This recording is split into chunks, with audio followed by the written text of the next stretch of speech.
Kas bus, jeigu parašysiu Kepurinis pro į savo kanalą? Gerai, mane išmeta pirmą ir antrą kanalą, nes aš turiu 2 kanalus. Ir kas galvoja, kad ten yra fanas, jis atsilikinęs. Va, aš turiu ir savo. Oi, ble. Ir savo, ir šitą.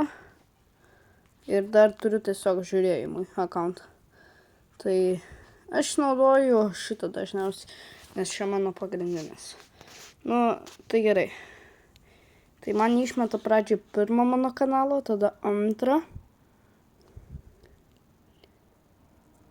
Ir man pradžiai kažkodėl išmetė Kepurinis profilis subscriber. Tada šitas Kepurinis pro išsigandu, kad... Čekį, man atrodo, susižino, ką aš dabar žaidžiu. Ne. Aiškios Speedas šiandieną apsilankė. Taip. Žinot patys kur? Lietuvoje? Tai gal ne, nežinau.